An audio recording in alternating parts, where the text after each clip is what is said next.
तो तारीख होगी 23 अगस्त, वक्त होगा शाम के 6:04 का और इतिहास बनने देखेगी पूरी दुनिया जब चंद्रयान 3 की चांद के साउथ पोल पर सॉफ्ट लैंडिंग होगी। चंद्रयान 3 का लैंडर मॉड्यूल डीबूस्टिंग यानी धीमा करने की प्रक्रिया से गुजरते हुए चंद्रमा की ओर करीब पहुंच गया है।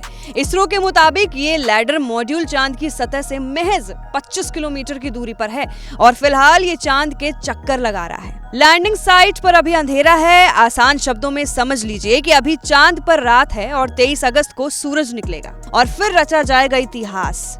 दिन की रोशनी में ही चांद की सतह पर सॉफ्ट लैंडिंग की कोशिश होगी ताकि रोवर के लिए रिसर्च में कोई मुश्किल ना आए और चांद की सतह की बेहतर तस्वीरें इसरो को मिल सकें। अमेरिका, रूस और चीन के बाद भारत चांद पर सॉफ्ट लैंडिंग करने वाला चौथा देश बन जाएगा। किसी देश ने अब तक चंद्रमा के साउथ पोल पर रोवर नहीं उतारा है, इसलिए 23 अगस्त की शाम 6:04 का इंतजार दुनिया भर के साइंटिस्ट कर रहे हैं। सबको पता है कि चंद्र विजय अभियान पूरा होकर रहेगा। इंतजार है तो बस अंधेरा छटने का और सूरज निकलने का। यहाँ कुछ बुनियादी बातें आपके लिए जानना जरूरी है जिनका सीधा कनेक्शन चंद्रयान की सॉफ्ट लैंडिंग से है। दरअसल चांद पर एक रात पृथ्वी के 14 दिन के बराबर होता है। इसका मतलब है कि 23 अगस्त को सॉफ्ट लैंडिंग के बाद रोवर को 14 दिन तक उजाले में काम करने का वक्त मिलेगा। चंद्रयान को दिन में काम करने के लिए जरूरी ऊर्जा भी सहज मिल जाएगी। अब आपके मन में सवाल आ रहा होगा कि चंद्रयान 3 की लैंडिंग में बड़ी बाधाएं कौन सी हैं? पहली चुनौती है वर्टिकल वेलोसिटी को सही से कंट्रोल करना ताकि लैंडर किसी दुर्घटना का शिकार ना हो।